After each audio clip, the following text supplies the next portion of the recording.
genre.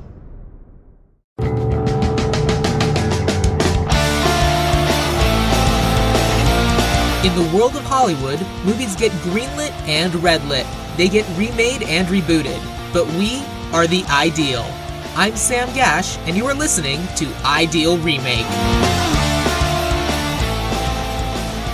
Thank you for listening to Ideal Remake. We take movies that either have been, will be, or should be remade and talk about what the ideal version of that remake would be. In this episode, we're all going to be wearing masks. Metaphorically speaking. And letting his inner demon out today is my guest, Adam Sheehan, from the Tales from the Short Box podcast. So, Adam, is The Mask a movie that has been, will be, or should be remade? I'm actually going to say no. Okay. No on all counts, but I think this is a remake that we should go back in time and do, because I don't think the original one should have ever been made. Okay. So the answer is it probably won't be. There are no plans to, but it should be, right this time. It should be, but right this time, but it can't be because of the original. Like the original movie made it impossible for an actual honest run of this movie to ever be made. That might be true. I mean, it could be if you don't call it The Mask, if you just call it Big Head. Yeah, I guess. Like, if you don't tell people that it, like, if you use the same, like, promotional, like, it's The Mask. Yeah. Then yeah, you're right. It absolutely cannot be. But if you'd have to change the name, but I think it's possible. That's fair. It's one of those things that, like, it's baffling that movie got made the way it did. Or you do a Blair Witch Project thing where it's like a secret sequel or like a secret remake, and people are like, wait, this is a remake of what? Yeah. Yeah. All right.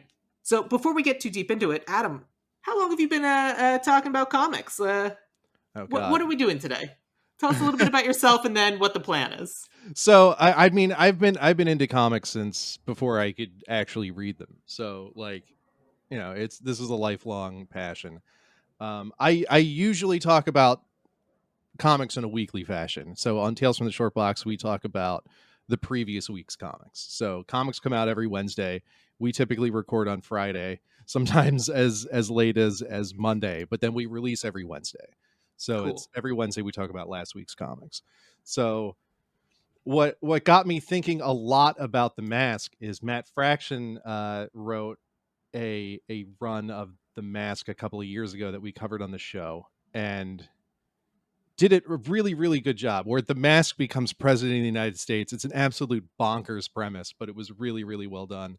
And then I ended up getting invited onto another podcast to talk about the original Jim Carrey movie, kind of beat by beat. And I've been thinking about... It is interesting. I'm going to interrupt you for a second to make this joke.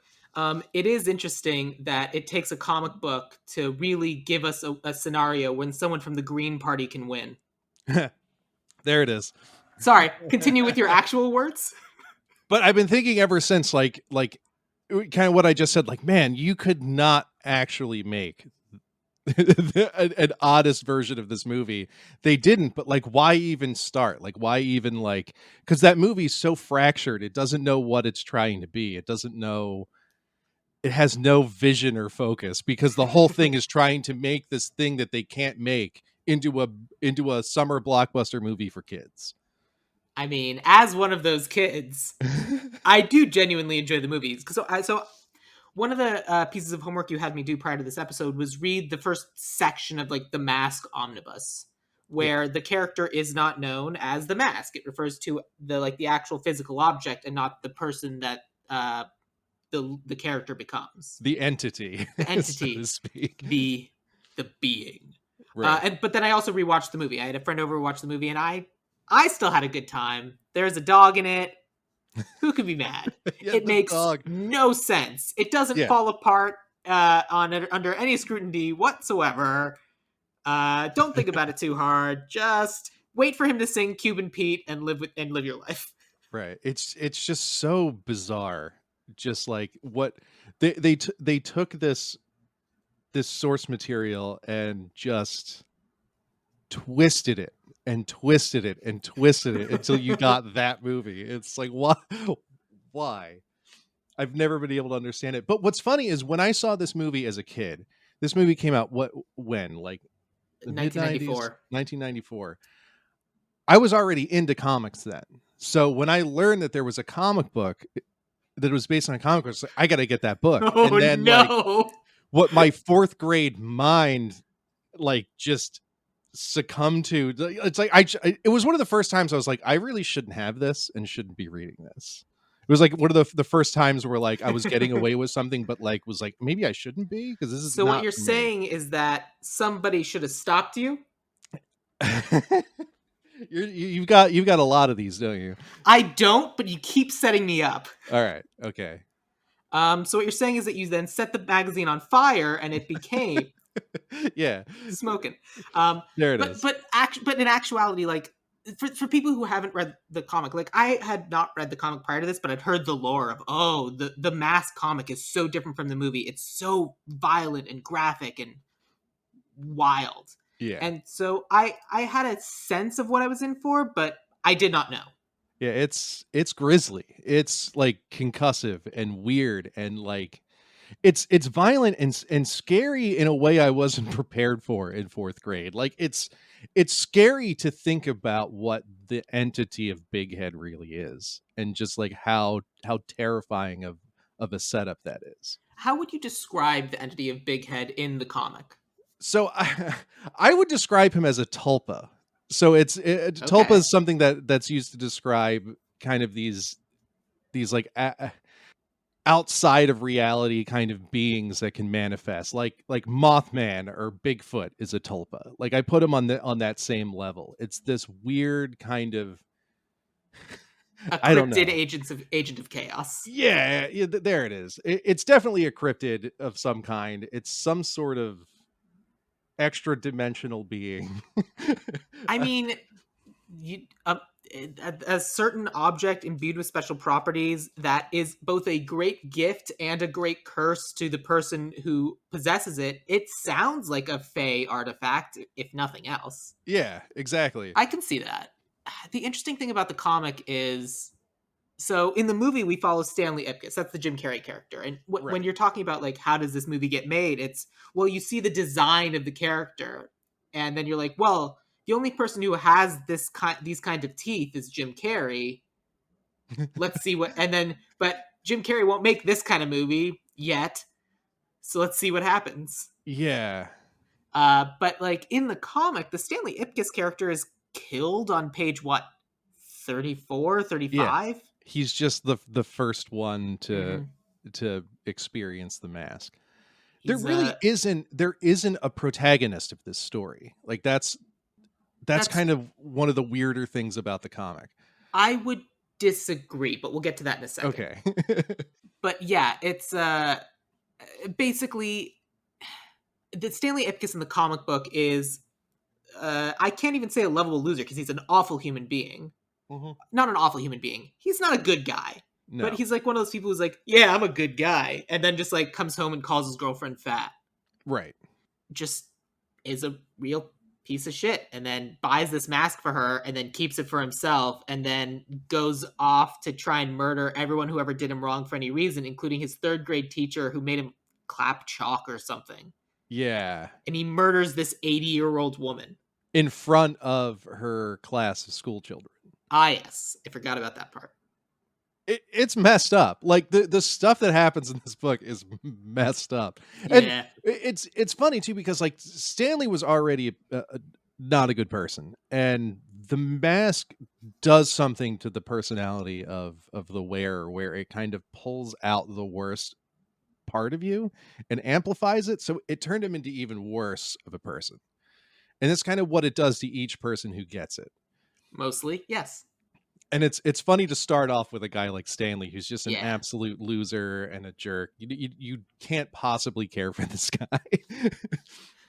I mean, so the way I read it is that the mask will turn like so in the comic, the mask is a somewhat sentient thing. Like all the characters have arguments with the mask itself, Yeah, both when they're wearing it and when they're not. right. And so basically, like they all kind of end up in the same place, and it's just how quickly the mask itself is able to drive them to being this horrific murder jokester. It's how quickly the mask can turn them into the Joker. More or less, yeah. Deadpool Joker, excuse me. Yeah. Deadpool's a good comparison. I call it like it's more of a murderous Bugs Bunny than anything else, So Bugs Bunny? but like Yeah. mean spirited. Yeah. Less I mean Bugs Bunny, if Bugs Bunny wasn't trying to be entertaining and only cared about making himself laugh. Right. And he has a sick sense of humor. Yeah. And so the section that I read was 150 pages, and so Stanley Ipkiss gets the mask, and is this awful human being, and then his girlfriend Kathy kind of figures it out, and then figures out a way that like she catches him without the mask, because when he has the mask on, he's immortal. He can't be Right. killed. Yeah. He has that Warner Brothers animation rules where Right. anything goes. He's got that kind of stretchiness. Which is the same in the movie as well. Yeah, that's like the one thing they kept. They But I have they a kept a couple things, but yes. I have a theory about that, and we'll get to it though. We'll get to Yes, but anyway, Kathy kills Stanley Ipkiss, like she shoots him, and then she has the mask and wore it in order to be able to do that, and then is like, I can't have this, and gives it away to the cops. right.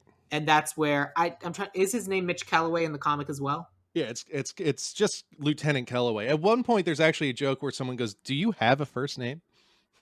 So I Fair don't know if enough. he does, but it's Lieutenant Kellaway. So she gets the mask to Callaway, who is theoretically in the realm of the comic, the good guy with the gun now. He is the one who now has this power, and so now he's going to use it to take down the mob bosses that the system's not going to let him take down. Right. And Yeah. he starts Very. doing that, but then of course and then he pushes it, and then he pushes it, and then he pushes it, which I think is the perfect metaphor for a good guy with a gun. Of it starts out with good intentions, but eventually it just keeps getting worse and worse and worse until eventually you're also murdering old women in the street or whatever it is. Yeah, because you come up with any reason to justify it, and the thing with Big Head is Big Head's ultimate agenda is to take over. Like, it wants to be in charge. Of everything. Yeah, and it starts with kind of making it feel like you're in charge and you're driving, but then the worse it gets, the more Big Head starts to take over. So like Big Head is a person in and of himself, Right. and he's using people as a vehicle to, okay, put on this mask, and now I can take over. Now I'm in charge. It's the Bruce Banner metaphor we got in Ragnarok, where he says, it used to be both the Hulk and I each had a hand on the wheel, but this last time he had both hands on the wheel, and I was nowhere to be found. Yeah, it's a lot like that. Yeah. And then so that's basically the comic as it's read. And then I think what ends up revealing to Calloway that like, oh man, I have gone too far is I think when he kills a witness, Yeah. and then he buries the mask in the cement in his basement and promises to never use it again. Turns the page. It's time for me to use the mask again. Yeah. Yeah, it's and part of the Matt Fraction run too was Kellaway's a character in that, Kathy's also a character in that. And they're trying to stop this presidential candidate who has the mask. But Yeah. they both have their own problems with the mask, and they realize that it has these hooks in you. It's almost like a drug Hmm. where it's an addiction that's incredibly hard to stop, because you can fix any problem with this mask, any problem at all, and it's like it's only a matter of time before you go, okay, I need the mask again, like I Yeah. have another You problem. you can fix any problem. You'll make five more, but you'll fix that problem. Yeah. Yeah, that's true. So for our purpose, so the in contrast to the movie, in the movie there's a magic box buried at the bottom of a river. Some guy uncovers it and then is crushed by a leaden pipe and dies, and the mask floats to the surface. And then on the worst day of his life, Jim Carrey finds the mat, like sees someone he thinks is drowning, dives in, and it's just a mask on a plank of wood. And so he takes it home, this gross, dirty river mask, puts it on his face, and then wow, everything starts going his way, and he has the confidence to be in person. And then Cameron Diaz gets her big break and is very pretty for a whole movie. There's an awesome dog, and then they steal a little bit from The Mask Returns, Yeah. which is where a guy in the mob gets the mask Yeah, and then right. uses it to take over the mob part. There it is. Sorry. I'm like, where? What is he setting me up for? Yeah. I mean, I was talking a lot and I decided to share. But the Mask Returns is where we get a lot more Walter also, Sure. which I want to get to. Walter is just this giant mute like mob enforcer who's Yeah, the so tell only us about Walter, because I only got a piece of it. Walter's terrifying in that he's the only person who's ever been able to even remotely hurt Big Head. And how does Big Head, the name of the name of the person, the entity who puts on the mask, Right. that's their When name? you put on the mask, you become Big Head. So Sure. like, yeah, How did Big Head meet Walter? that's a weird story. So in the book, there's this really weird like he's this mob boss kind of guy, but he's this like drug kingpin who just keeps murdering junkies with just injecting them with too much heroin. It's really a messed up story. But Yeah. um Big Head encounters him because he's in possession of Kellaway at this point, who's been trying to get this guy for a long time. So he The mob finally, boss, not yeah, Walter, this mob boss. So he finally corners this this drug kingpin and ends up having to fight Walter, who who is the mob boss's just duff guy, like right hand man, like enforcer. That's the word I'm yeah, looking for. yeah. In later comics, do we like learn what Walter's deal is? Not really, but he keeps getting pulled in to be like, all right, you're the guy who can hurt the mask, so we need you to come He help us hurt this guy. he's the this is the metaphor I'm going with. He's the equivalent kingpin or madrigal of that universe. Of it is just a base level human, but all stats are maxed. He's like a Jason Voorhees. Okay, Where like it's like you can't kill this guy, but like he's also not like, you know, a cartoon character either. interesting. Okay, yeah. I mean, so like I'm just thinking of the madrigal from DC Comics, the albino mob boss who I know from the Justice League Unlimited series, and I remember like an entire pallet of girders is dropped on him and he's fine. Yeah, he's that kind of guy. Okay.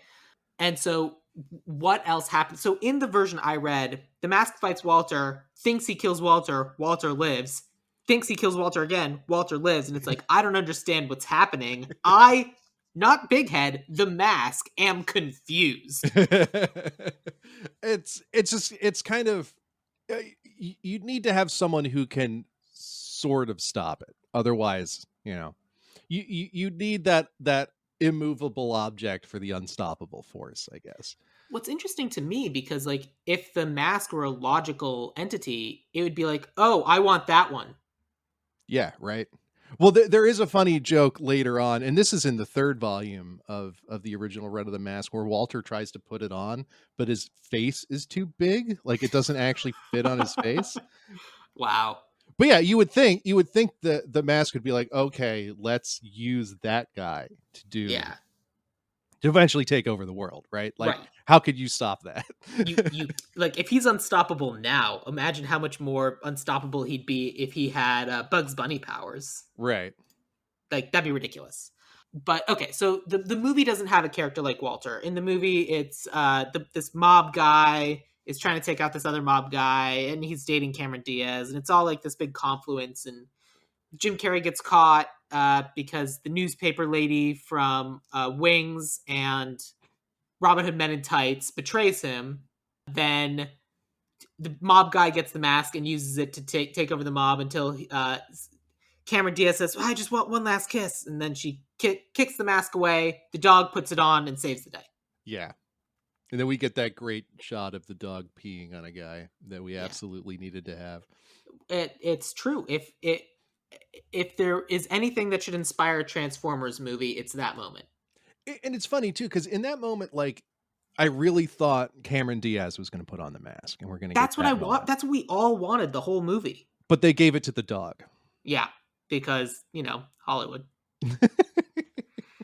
Which is going to bring me to my point in a second, but basically the big difference between, for me, in terms of like the way the mask works, is that in the movie the mask brings out your innermost self and brings it to the surface, no matter who it is. So in Jim Carrey's case, if you're a lovable goofball rascal, you become a lovable goofball rascal who makes guns and violently assaults mechanics. Right. Or if you're this mob guy who just is a shit, you become an even worse shit and you become an entirely different actor. You go from Right. this really skinny guy to this really beefy guy because that's who you are at your core or something. And then if you're a dog, you're Heathcliff from Way Out Wacky Racers. Right. And you do the laugh and everything. Yeah, yeah, yeah. Whereas in the comic, it's kind of all roads lead to the same place. The mask is going to push you into being this same person no matter who you were when you put the mask on. So for Stanley Ipkiss in the comic, he gets there very, very quickly. Right. For Calloway, it takes longer, but he gets there too. And I find this very interesting because the comic book for me was very reminiscent of, and I'm just going to say this, Lord of the Rings. Okay. So the comic also does what Lord of the Rings does not do, which is show us what would happen if Gandalf or the elf lady whose name I forget actually put on the ring. It's like, we're telling you that it would be really bad. And we're just taking their word for it. We don't know. Yeah. Whereas in the comic, we see what's happening when people put on the mask. We know it's bad. And just like Lord of the Rings, this comic book also has a Bilbo. And that's Kathy. Yeah. Wow. Wow. Yeah, there it is. So you mentioned earlier that the comic doesn't really have a protagonist, and I think it does, and I think it's Kathy. Yeah, you could make the case for Kathy, you could make the case for Calloway as well. Yeah, but then you're making a case for a cop, and I'm not a big, and he's Yeah. still not a good person. No. But like Like, it's funny cuz like Kathy's the protagonist in that all of this stuff is kind of happening around her. right. But it's often not about her, I which agree. is And weird. that's the way the comic is presented. Yeah. In our version, I think she needs to be the hero. The Yes. reluctant hero, but the hero. Yeah. I think for our version, we have the Stanley Ipkiss who gets the mask and goes nuts and is killed at the end of Act 1. Right. And then we have Calloway who gets the mask and we think is a hero, but by the end of Act 2 is already starting to devolve into being this horrible monster. And then Act 3 is Kathy needing to stop the horrible monster that Calloway's become. Right. And I feel like in that arc too, we need Kathy to don the mask in an attempt to try to like clean everything up and fix everything. Right. And we can also treat it the same way that the comic book treats it. So in the comic, when the way Stanley Ipkiss is killed is Kathy gets the mask and puts it on, and Mhm. she becomes Big Head and kills Stanley Ipkiss. Right. And then she takes the mask off and immediately is like, I can never, ever, ever wear this again. She's already fighting and arguing with the mask. And then that's when she's like, I have to get this away. I have to get this to responsible people. And she gives it to the police because it's the 90s and they're the most responsible. Right. But I think Yeah, but that she's the only one who was able to actually walk away from the right. mask. Yeah, she's Bilbo. She's not Frodo. Bilbo.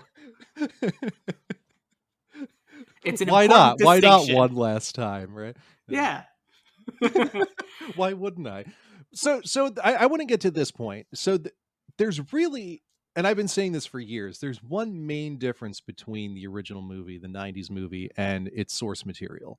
And it's how they deal with Big Head's powers. So Okay. in the comics, Big Head's powers are this like Tex Avery cartoon physics. Mm-hmm. But he's the only one who obeys by those physics. Everyone else around him has all real world repercussions to a, Tex Avery physics thing. In the movie, they were like, well, we can't do that because this is a PG movie. So we're going to make everyone else abide by those cartoon physics because they'd have to, right? Like, Right. he should be able to tie a guy's arms in a knot and then that guy be fine and not break his arms in the process. Right. So it's such a weird key difference to just tweak that one specific knob a little bit. It is interesting. It's also, that means, so obviously the best scene in the movie is also the scene that makes the least sense, which is the Cuban Pete, when the mask infects an entire city Yeah. blocks worth of people and makes this big grand musical number. That works by the logic of the movie because the mask is an aura It's a and radiating force. a radiating force as opposed to it is an externally radiating force as opposed to an internally radiating force. Right. The mask is going to give you so much cancer. Yeah, right. The amount of radiation. Yes, so many jokes. Okay, that makes sense because obviously, for the purposes of this remake, hard R, brutal violence. Yeah, I want it to be concussive. Like that Yeah, kind of just one of those really grainy concussive action movies, like almost like a John Wick or like an Old Boy. Like just real, but like like Old Boy, but like it's Bugs Bunny running through a hallway with a hammer. right. And it's just like this sense of like I always just think of the moment when like someone shoots a gun and like it just like blows three fingers off and you just see this like the bloody stumps and just like the audience just has this visceral reaction of like every time Big Head does something there should be a visceral reaction. It needs to hurt. And I'm like, I'm not a huge Grindhouse fan in general, so I'm like, in reality, I'm not the person to make this. But tell me a little bit about like the way you're kind of seeing this all work together. So I keep coming back to two things which tie in my writer director immediately. So the Crank series Sure, and Happy. Have you seen Happy? I've seen Crank. Happy is is the show on FX starring Oh, the Christopher Maloney. yeah, the one with the animated unicorn that's Right. voiced by Patton Oswalt. Yeah, it's this animated unicorn voiced by Patton Oswalt that's the main character's daughter's imaginary friend. But Right. it's very like it's funny too because this isn't really even a hard R, but it skirts the line. So it's like Sure. very concussive action, very kind of filthy things happen. Like doing a bad job at pitching this show. But it's It's supposed very to be much good. it's very much the line I want to go, and that was both Crank and Happy were made by director writer Brian Taylor. Okay. So that's who I would bring on to make this. Right. So I understand that you're doing that in terms of tone, but before we get to tone, talk to me about what you want to happen.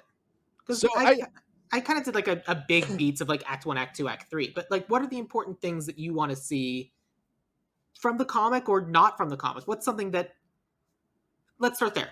so What are the things you want to see? I'm very in line with your Act One, Act Two, Act Three, the overarching storyline. I think that's pretty spot on. The main beats I want to see are I want to see that fight with Walter. Okay. I want that big showdown. I would retool who the main antagonist is because there really isn't one in Hmm. the comics. They kind of there definitely is one in the movie, but I think it's weak. I think you would have to retool the whole story of this weird drug kingpin who gets off on overdosing people because it's just weird. It's uncomfortable. You would have to have some sort of main mob boss kind of personality. So that would need to be Okay. kind of Who do you have in retooled. mind? Not in terms of like casting, but what is the role that this person serves? That's a good question. So Like, I didn't have a casting for it. So I kind of just went something would need to be done there. I okay, think I you would. I do have casting for that when we get there, but I understand what you're suggesting. So yeah, it's kind of this nebulous kind of crime syndicate that needs to be dealt with that Lieutenant Calloway would need to kind of usurp. For the purposes of our movie, let's say that it's a crime syndicate that has something on Stanley Ipkiss, and Stanley Ipkiss takes out like a low level section of it and then keeps going. And that kind of alerts the crime syndicate to the presence of Big Head.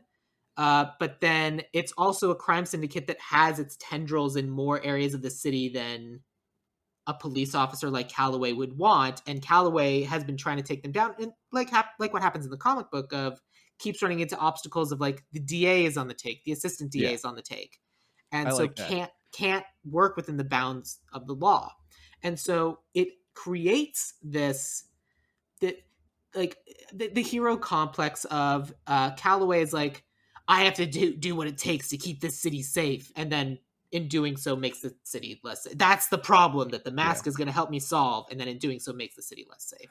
I do like what the movie did in that this crime syndicate becomes aware of the mask and how the mask creates Big Head and tries to get their hands on the mask. So there's Yes. this kind of keep away game, this Hmm. sort of rugby game with the mask between Ipkiss, the cops, and this crime syndicate. And a good way to do that would be if Kathy thinks she kills Ipkiss, but only mostly killed him.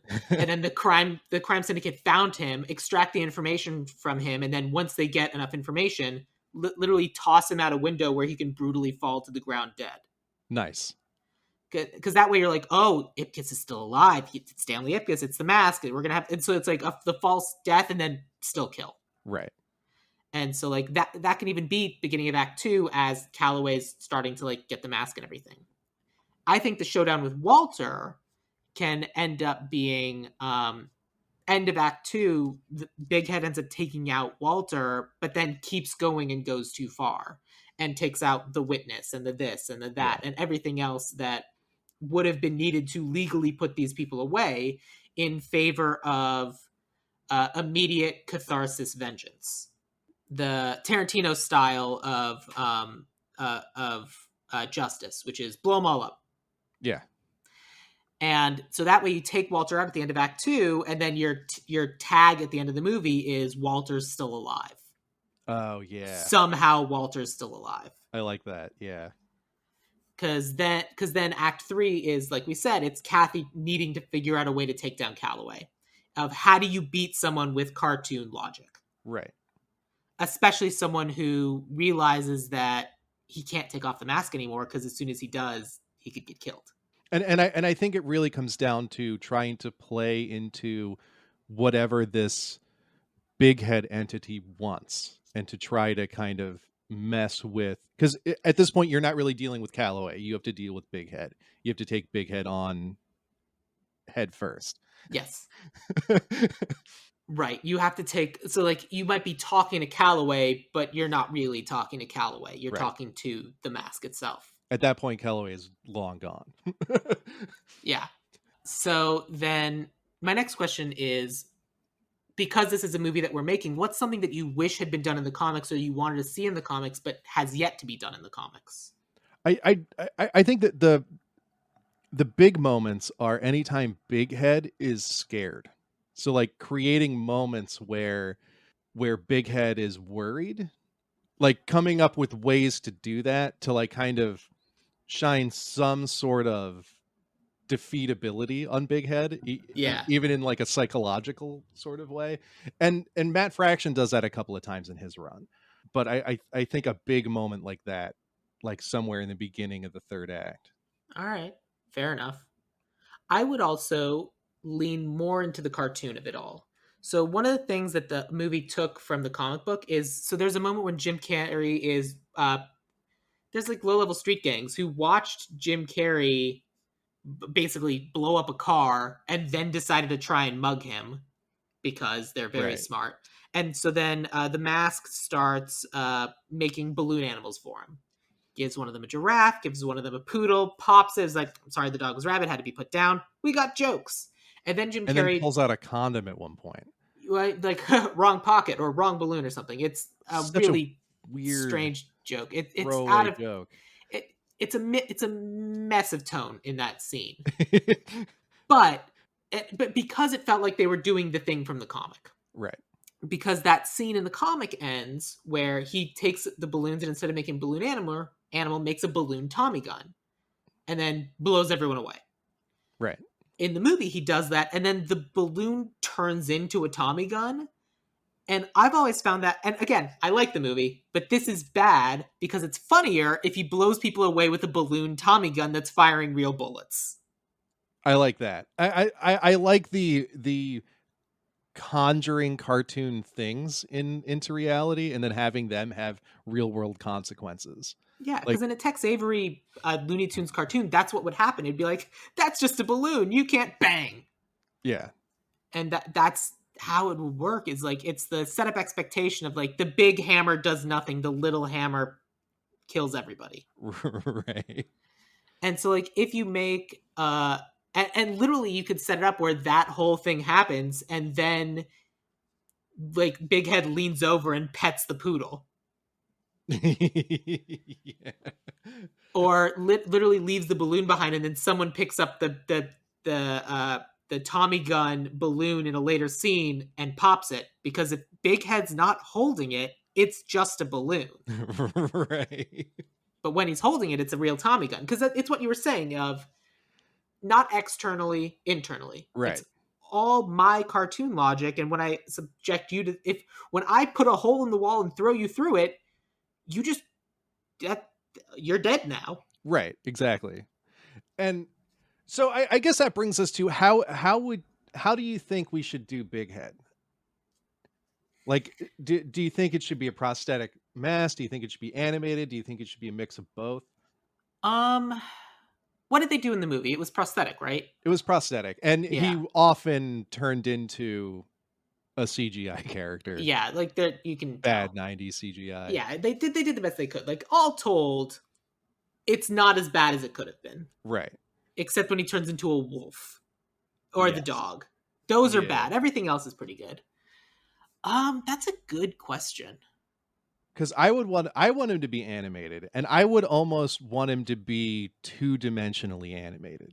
So what I think you can do is I think you could use that as a visual representation of the descent into madness. Oh, Of so like it gets worse and worse? so the like it get no, I would say it gets more and more real. Okay.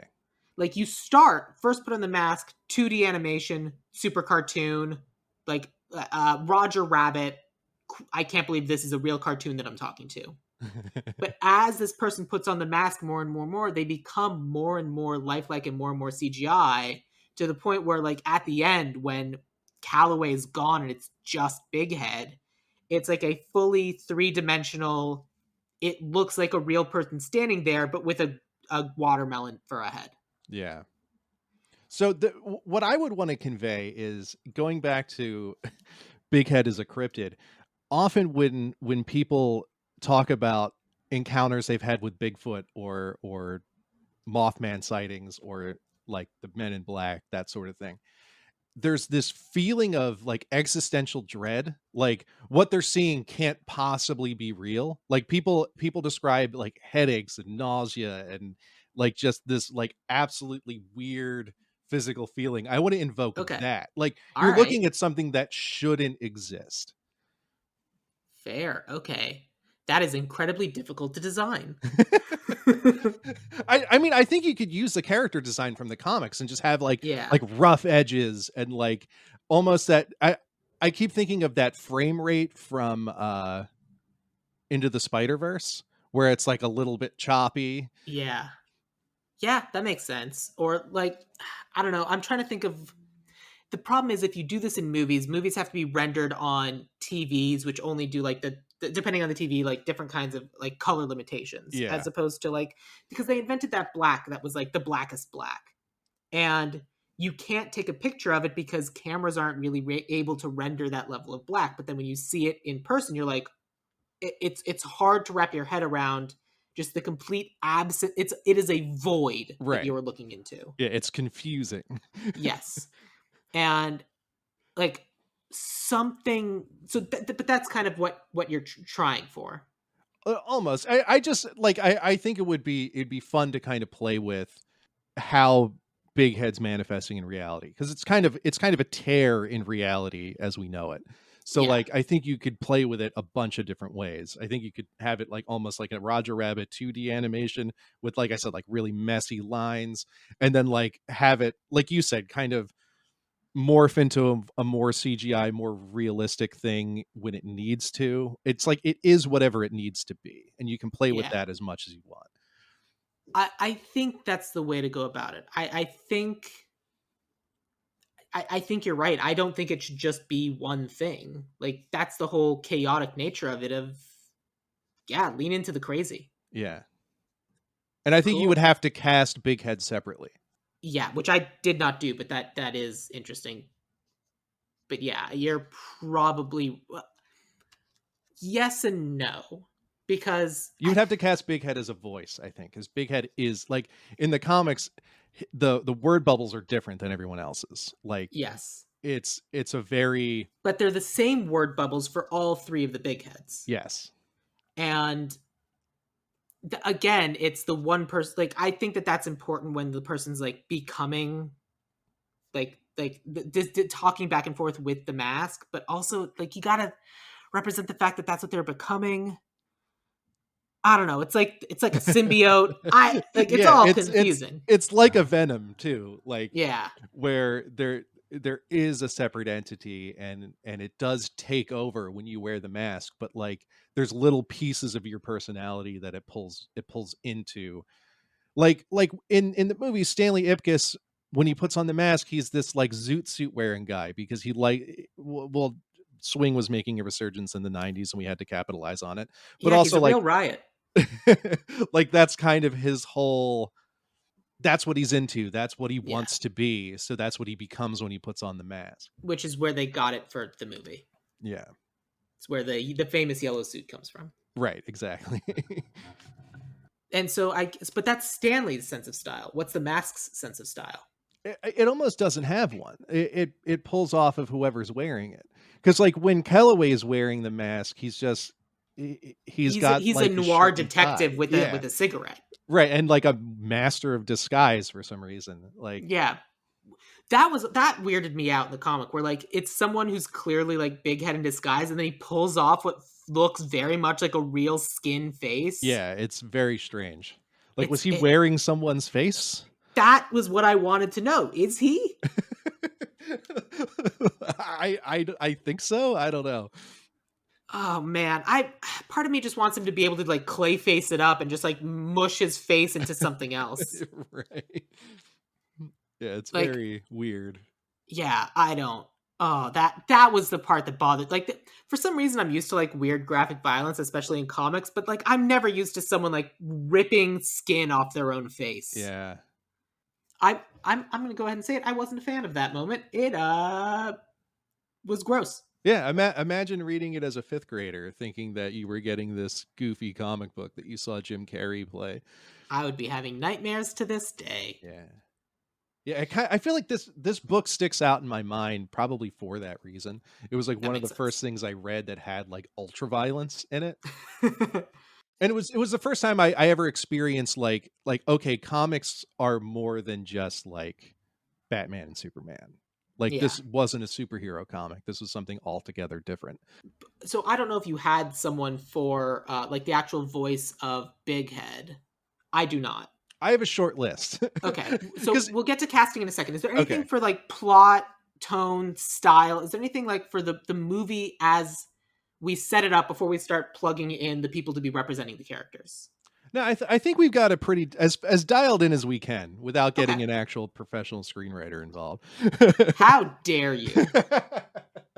I'm doing my best. Okay, I'm only cool. kidding. Let's talk about it. Let's talk about who we have for these various roles. And so I cast, and we mentioned this ahead of the hitting record, of mostly to comic characters and not necessarily to people in the movie. So Right. like, We're there's we're no, not we're not remaking this movie. We're making the yeah. mask. Well, we're not remaking this movie, but we are remaking the movie. Sure, sure. Yeah, but We're like, it's not a yeah, remake, it's a reboot. yeah, sure. Yeah. We'll go with that. I guess. I don't know. Yeah, whatever. It's semantics. But yeah, so I don't have a Tina, but I have a Kathy. And as much as it pains me, I did not cast a dog. Yeah, I don't think we need a dog. Poor Milo. You were a very good boy. If anything, the best boy. But okay, let's talk about Stanley Ipkiss. Man, I wish I had who the best boy was on that set, like in the back of my head, just Oh ready. man, That would have been that a would have good joke. been That would have been a good perfect. joke. Yeah, missed opportunity. Anyway, Anyway, who'd you have for Stanley Ipkiss? I have David Dasmalchian. I think I that's how you don't say know his who name. that is. He played the Polka Dot Man in the new Suicide Squad movie. All right, interesting. I Uh, think because like I kept going back and forth on who should be Stanley Ipkiss because like I don't want someone like super handsome. Not that David Dasmalchian isn't a handsome looking guy, but like I wanted someone kind of different looking, and Yeah. I think he kind of works. Yeah, I also didn't go with classically handsome. I so what I went for is because when we make this movie, it is a movie that exists in the world that the Mask movie already exists in. So I was trying to subvert expectations a little bit by casting someone who does comedy and kind of like has that kind of jokey around that Jim Carrey does, but also can get real dark real fast. Okay. And David Dastmalchian can do that. He is an extremely funny guy. Like you Yeah. watch him do the comedy bits in Ant-Man, and then you have him do anything else, and you're like, I get it. So I went with Jake Johnson, who's Jake Johnson from The New Girl, and he has that Oh one yeah. perfect episode Okay. of Mythic Quest, and he obviously is Spider B or Peter B. Parker in Into the Spider Verse. Of like, you think he's going to be the goofy Jake Johnson, but then you have him do. I think he's in a horror movie, and now I'm blanking on what that movie is called. Oh yeah, no, he's just a random enforcer in The Mummy. That was weird. Oh, Uh, weird. but yeah, Okay. like, but so that was kind of my idea. Like, hey, this is we're gonna be fun again, and then brutal murder. Yeah.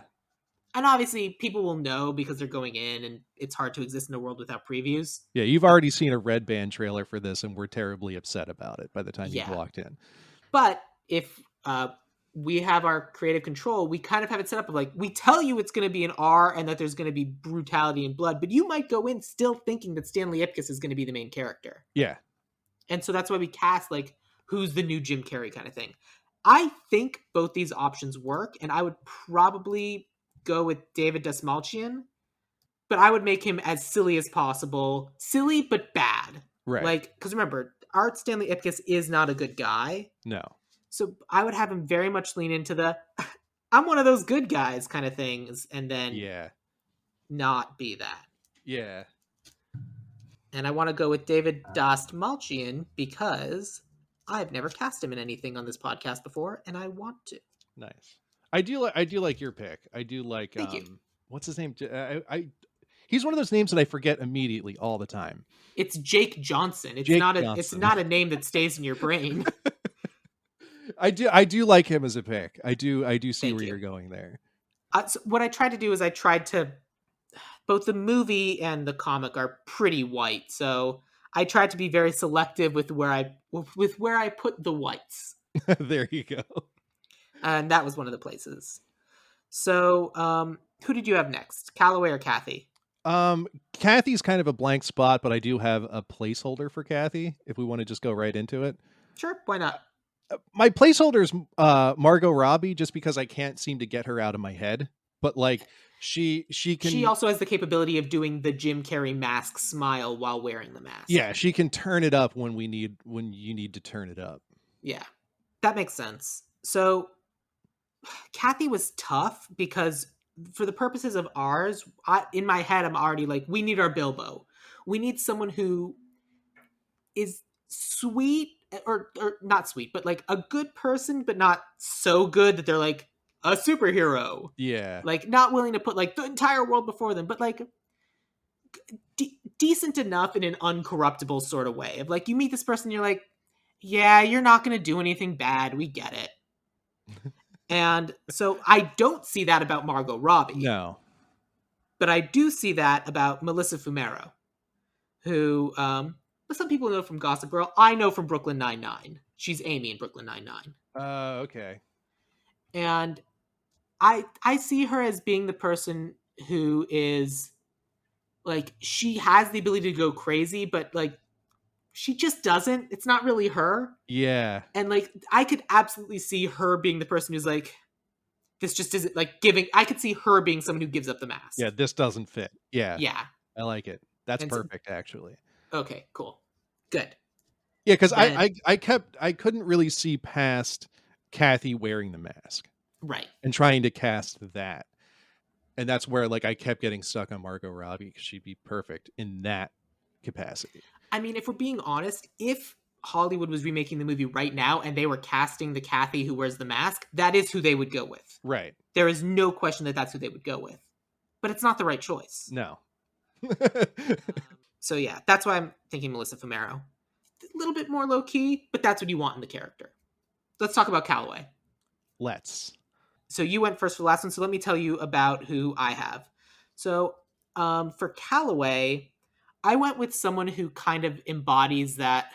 Man, here we go again. Just like one of those like beaten down cops, but still very much wants to do the right thing.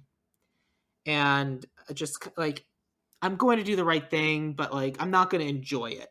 But then just like when this ability to like actually get the good thing done becomes available, it's all of a sudden it's this person's like all of the veneer falling away and just like all of the cracks forming and this person just finally cuts loose. And you know, once this person cuts loose, it's going to be terrifying. And so for that, I cast someone who people know from probably initially from Atlanta, but also from Sorry to Bother You and Judas and the Black Messiah. I went with Lakeith Stanfield. Okay. I need to look him up real quick. That's fine. As soon as you see him, you'll be like, oh yeah, that Oh yeah, that guy. guy. See, I went a little different route, but like for Great. a lot of the same reasons. I kind of wanted a beaten down older cop Cool. who still can like throw down. Sure. And I went with Christopher Maloney based on his performance in Happy. That makes sense. Like I kept seeing that guy when I was reading this book. So part of the issue with with Christopher Maloney is one of the things that we didn't really talk about, but we're gonna kind of have to be conscious of is the Batman problem. Yes. Of this is a rich white person beating up poor people of color. Yeah, that is a problem. And I think, and I'm perfectly happy going with someone other than Lakeith Stanfield. I'm happy to circle back around on this. I think if we're supposed to like, I think Calloway can't be white because I think immediately the optics are bad. Yeah. Yeah, I think you're right. And so you're correct. That is excellent casting for the role as it exists in the comics because that's who he played on SVU for so long. And did you ever watch Scrubs? Yes. There's an episode where he's on and he's like he's the children's pediatrician. He has a bunch of puppets and it's like he's going back and forth with Dr. Cox. And it's my first ever introduction to this actor, and whose name I've already forgotten. Christopher Maloney. Yes. Yeah. And I'm just like, this guy is hysterically funny. And he is. He's so funny. And like I love that tone and everything about him as a person except for the color of his skin because this comic and probably this movie too will have that the Batman problem, and I think we have to like that's going to be a problem regardless of this is a police officer, a person of authority beating up this like poor people, and there's got to be something where that's not the first thing people notice. Like when people sit down and talk about it, that's going to be an issue. You can't get around it, Yeah.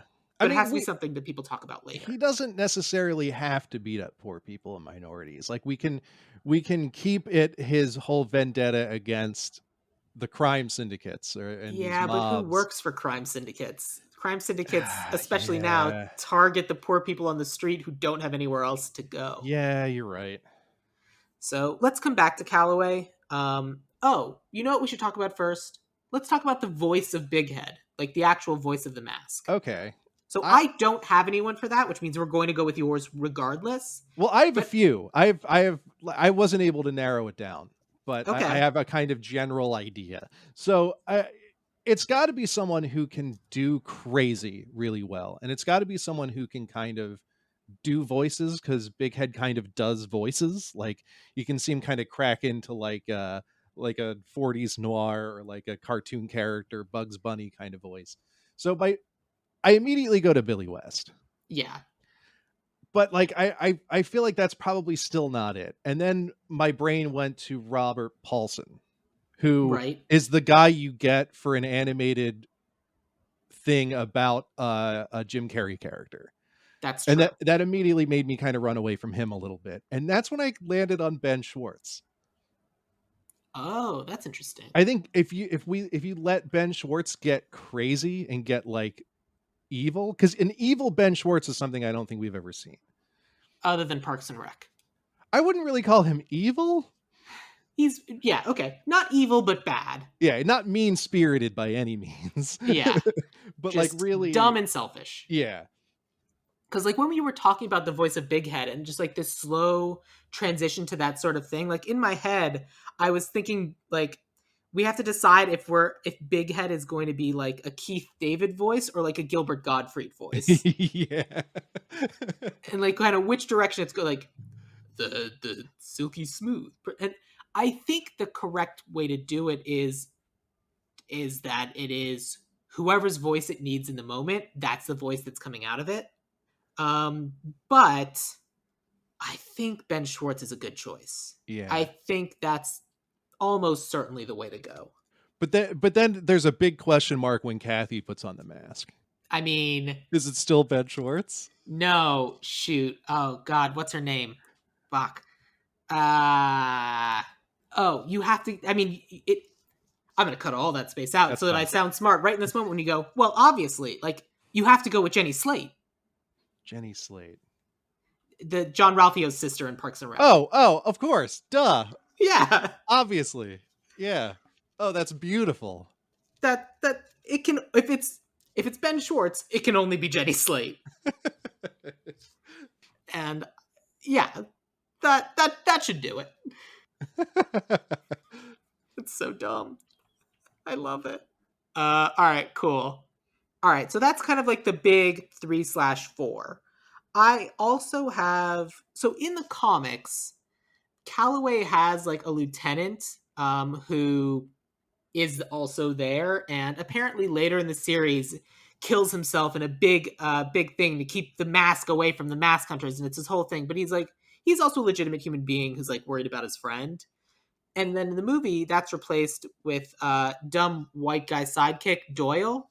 So in the comic, it's a guy named Lionel Ray, a black guy, and then white guy dummy in the movie named Doyle, which is super fun to say and is permanently in my brain.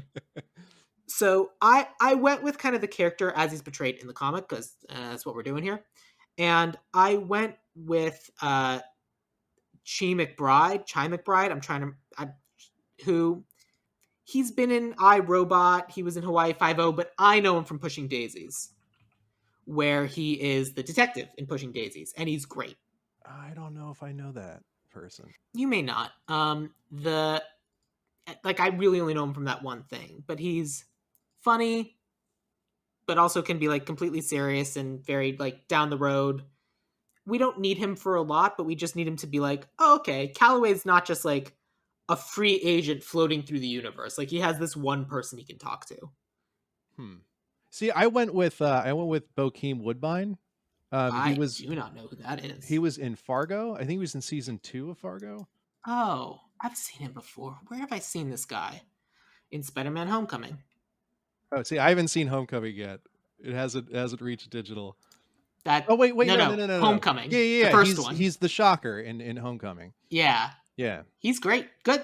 Bokeem Woodbine. I love it. Let's go with him. yeah, because he's kind of he can be very serious and very dry, but he also like you can kind of tell that he can be funny, that he can do that when necessary. Great. I love it. That's amazing. And then the only other person I have is like someone to lead the mob.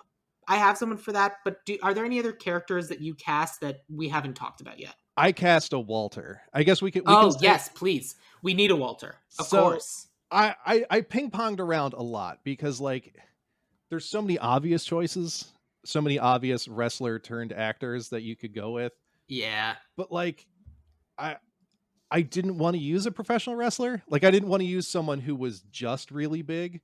But he has to be someone who's like impossibly threatening. Like you look Right. at the guy and you're just scared. And I went with this actor, Salvatore Esposito, also a pull from Fargo. He plays Gaetano Fada in the most recent season of Fargo. Okay. Scary looking dude. he's Sure. not he's not huge, but just menacingly scary. I think you could make him even scarier, especially like when you get the prosthetics on him to do like the facial scars and all that jazz. Sure. Sounds good. I also also thought of pulling a lot of people from Fargo. Don't know why. I haven't even watched that show recently. But Angus Sampson is another one. He's a very big dude. He's Well, kind of between typecast those as a two, very big dude. who do you want? I don't know. I keep coming back to Salvatore Esposito. Then let's go with Salvatore Esposito. That's fine. Yeah, Sounds I don't good. know why I just had the IMDb for Fargo up and was like, everyone's in this show. I've done that before, where it's like everything in this show works out perfectly. Yeah, it just kind of worked. Okay, cool. So then, did you have someone to run the mob, or I we're going don't. with I mine? just kind of Okay. had a big question mark over how do we fix this mob story that doesn't really work. Yeah. So for ours in the comic and in the movie, like the mob guy is just like, I'm evil and not charismatic at all. And so we need someone who can play evil very well, but also play completely charismatic when he's not completely covered in makeup and prosthetics. And that's why I think we need Lee Pace to be the head of our mob. You'll know Lee Pace as Ronan the Accuser, as that evil, as Legolas's dad in The Hobbit. Oh, I like it. He's in the bad senator in Lincoln. He is the pie maker in Pushing Daisies. Well, coming back to Pushing Daisies, it looks like you had your own IMDb cast stuff that you kept pulling from. I had Pushing Daisies in my mind because we talked about top 5 pilots for top 5 Oh, okay. this last weekend. So that's what I was thinking about. Nice. So yeah, Lee Pace, just good mob boss, incredibly charismatic, charming dude, and then he stabs you Yeah. with a murder. And then he puts on a mask and becomes a terrifying entity. Yeah, he becomes Ronan the Accuser. Which, if he ever puts on if he puts on the mask in our movie, that's what I would make him look like, because it would be really funny, and he'd be like, "Oh, this is terrible. I would never." Yeah. Oh, this is wrong. This is all wrong. Yeah. Oh man, there's no fun in this whatsoever. I do like the hammer though. I'm keeping the hammer. But yeah, okay. So that's our cast except for Calloway. So I want to try and push us a little bit more towards Lakeith Stanfield. I don't know if he's completely the right choice, but I think for our purposes and for what unfortunately the optics of the movie need, I do think it can't be a white guy. I'll Is that give you okay? that. I'll give you that. Yeah, I think you're totally right there. I don't think there's a way to argue against it. Yeah, fair enough. But that brings us to writer and director. I have a two separate writer director, and you already mentioned that you have a writer director, Yeah, a hyphen it. I have Brian Taylor just because that's the whole vibe I'm going for. Right. That makes sense. And I think I agree with you in terms of directing style, because I do think that's right. I think I probably want to give him a little bit of a hand and give him someone else to write with him. Okay. And so let me give you the two people I had for writer. I had one person for writer, one person for director, and I think I know how I'm going to lean towards, but I am proud of us for both avoiding James Gunn and Sam Raimi. Yeah. Good for us. Those are the Yeah. obvious choices. Those who would get it in reality, but we can do better. Right. So for me, for my writer, I had Eric Kripke, who is, a writer from Supernatural, but also from The Boys. Okay, there it is. Yeah, just like the superhero with like big violence. And that also kind of felt like an obvious pick, but a less well-known name. The one I'm more interested in, I think, being your writer is a guy named James Samuel. He's really only done one movie so far, and it is a movie that was pitched to me as, it's pretty brutal. You might not enjoy it, but it's pretty brutal with social commentary. So what I think we do is we have James Samuel kind of do like the first pass of like for social commentary, and then say his name again. Oh, Brian Taylor. Brian Taylor come in and do the jokes and do the bombasticness, and Nice. obviously shoot it, Yeah. because he's a director who would end up doing that anyway. And so that I think would be more fun. So James Samuel did the movie The Harder They Fall, Okay. which is the new Netflix black cowboy movie. I like it. And I just think that'd be fun. So Eric Kripke is kind of like the on the nose one, but I feel like Brian Taylor is going to do a pass also and direct it, but I feel like we should get like a first pass from James Samuel, or at least have someone else to work with, because Brian Taylor's a white guy and we should have a black guy somewhere on this. That's fair. And I think Brian Taylor at the end of the day is going to be, his name is on the poster, but I do think someone else should be involved, and then my pitch for that is James Samuel. Nice. Cool. So yeah. Anything else we need to cover, or should I take you through this thing that we've done? Yeah, let's do it. Let's make this abomination of a movie. One last thing. Because we can't call this movie The Mask. That's tainted. Do we Yeah. call this movie Big Head? What do we call it? Yeah, I don't even know. I guess we could call it Big Head. I guess that makes as much sense as The Mask, because The Mask, it's an intriguing title. You're like, what's this about? What are we getting ourselves into? But Big Head kind of makes it about the entity, doesn't it? Yeah. I mean, that is the titular entity. Yeah. And Yeah. that's kind of why that entity has now kind of been dubbed The Mask, because the movie did that. The comic didn't do it. Right. Yeah. It makes sense. Let's call it Big Head. Don't want to call it Going Green? Ooh, no. All right, fair enough. Big Head. All right, so The Mask remake, secretly. They won't know until they actually watch it. Right. Big Head. Stanley Ipkiss is going to be played by, I'm going to butcher his name, David Basmalchian. David Desmalchin. Dasmalchian. I just spelled it wrong. David Dasmalchian. Calloway is going to be Lakeith Stanfield. Kathy will be Melissa Fumero. Big Head will be Ben Schwartz when it's a guy, and Jenny Slate when it's a girl. Lionel Ray will be Boheem Woodbine. Walter will be Salvatore Esposito. The guy running the mob, the guy who's in charge of everything, is going to be the extremely evil Lee Pace. And then all of this will kind of be written by James Samuel and Brian Taylor, and then directed by Brian Taylor. There it is. And that is not The Mask, but Big Head.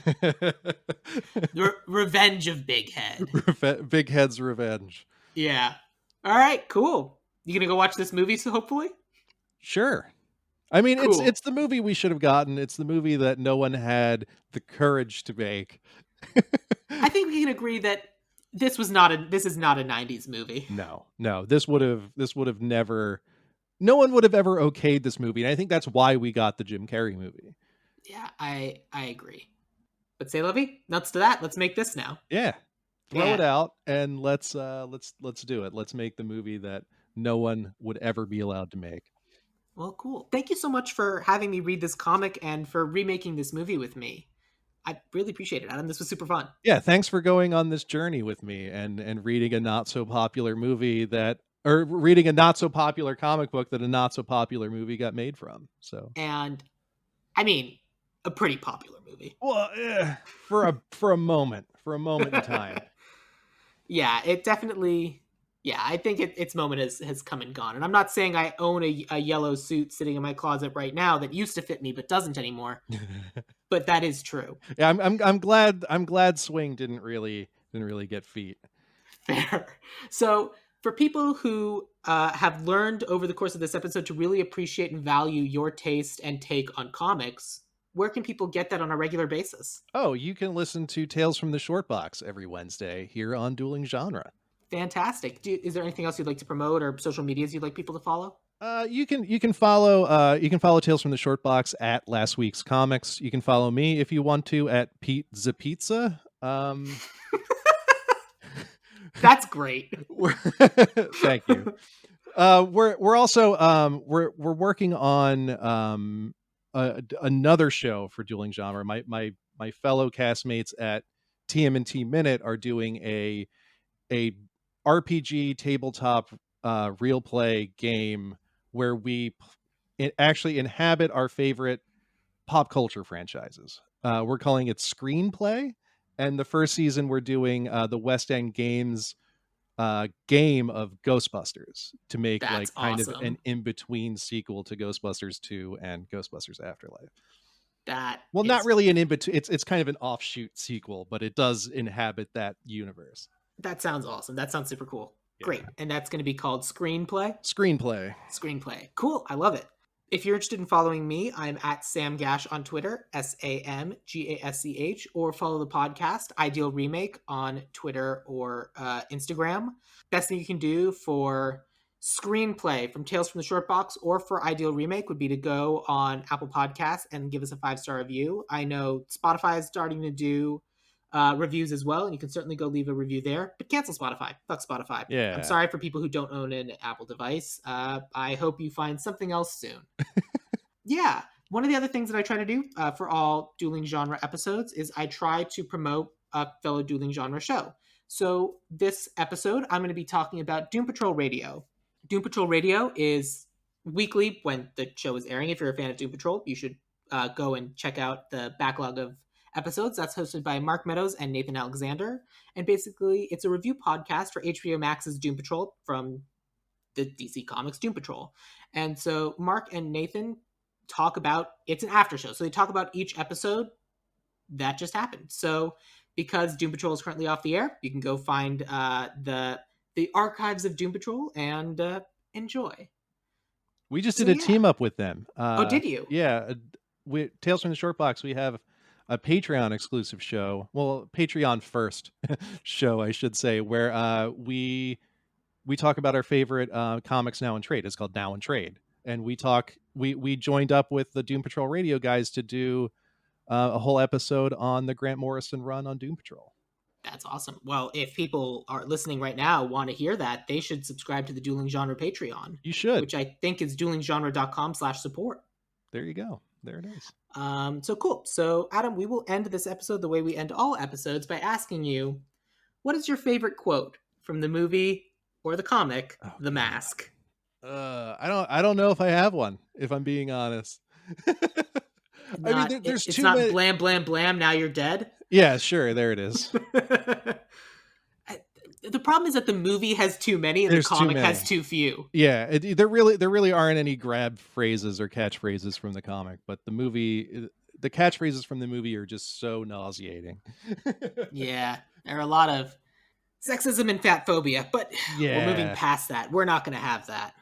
But the problem is that, like, and it's not like we can say the movie did better. The movie also has sexism and fat phobia. Yeah. It's not good. So, somebody stop us. It's a Tommy gun. Tommy, oh no, I have to not put on the mask. Somebody please stop us. Yeah. That feels like the way to end a podcast. Yeah. Stop us. Stop me, please.